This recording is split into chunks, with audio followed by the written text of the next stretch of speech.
The truth of the matter is that most people don't realize that the majority of people suffer their first major heart attack on Monday morning between 8 a.m. and 9 a.m. People getting ready to go to jobs that they don't like, jobs that are making them sick.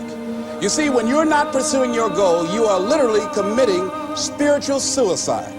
So society gets wrapped around becoming a part of a machine. Society, instead of becoming a bunch of individuals that are expressing themselves in unique ways, and everybody sort of borrows and shares and sells this and you sell that, and we all sort of figure out how we can contribute in a society, we got sidetracked and diverted into these boxes that they call companies and corporations, and we got stuck into these containers that they go cubicles or offices, and we got forced into this system. So our time, instead of it being invested in making pottery or fixing cars or doing something where you have a passion or you have some sort of a connection to, instead of that, you've sold your life.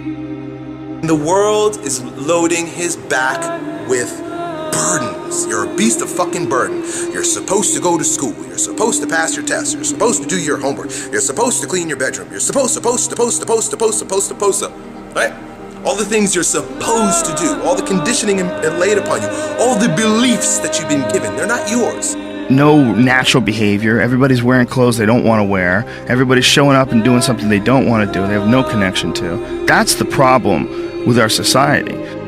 We're good little boys and girls who have been walking on the line, hand in hand, following step by step all the rules in the book ever since our parents and teachers have been conditioning us to do what we're told. No society wants you to become wise. It is against the investment of all societies. If people are wise, they cannot be exploited. If they are intelligent, they cannot be subjugated. They cannot be forced in a mechanical life.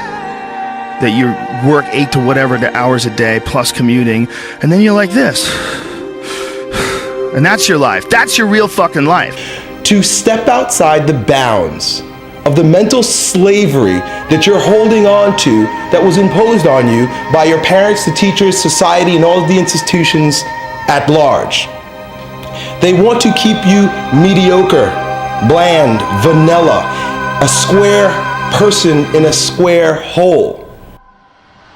I will not fall into despair. Dedication, hard work. I said to myself, dedication. I will never go back to this again. I will never be treated like that again. I will never go through what I went through again. And that pain pushed me to write a bestseller. All these supposed tos that the world tells us is all over this dragon. And here comes this dragon, thou shalt, and you're carrying this burden that the world has laid upon you. And it is your responsibility as a maturing individual to slay that dragon. You either bow down and you continue to live your life as a beast of burden, or you slay that fucking dragon.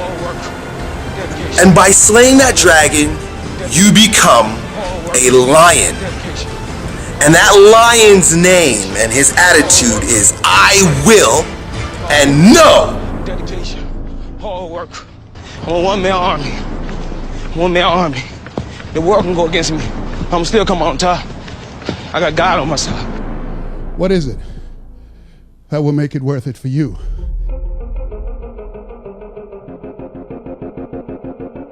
Find out what it is you want and go after it as if your life depends on it. Why? Because it does. People that have found their passion, people that found the things that they love, people that have found the things that they can pour their lives into, those people live longer. Express something creative.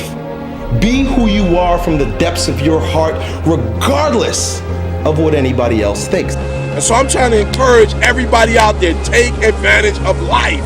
Get busy living. Man, for real, the window closes so quickly on life and on opportunities. And so when you got an opportunity, you got to take it. You feel me? When you have an opportunity, you got to take it. George Washington Carver would say, do what you can, where you are, with what you have, and never be satisfied. She talked about a man who had been captured behind the enemy lines in a war and was sentenced to be killed or another option. The captain said to the guy, listen, he said, tomorrow morning at 6 o'clock you can face the firing squad, or you can go out this door over here. And the guy said, what's out the door? He said, no one knows. All we can tell you is just unknown horrors.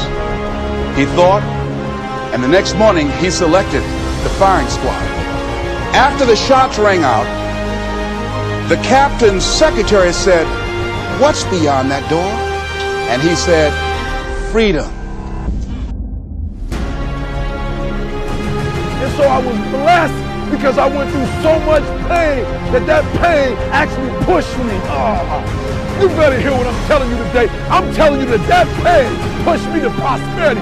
That pain pushed me to greatness. Takes guts. You got to dig down deep to gut it out. Keep on going again and again and again.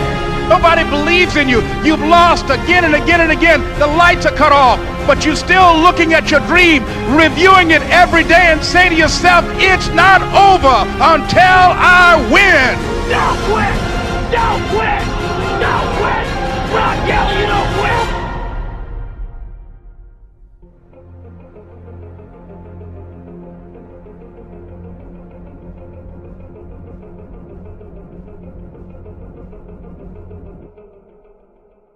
Yeah, look at you with your manicured fingers. You're not even struggling. You don't even hate. You don't even hate work and life. Right? Yeah.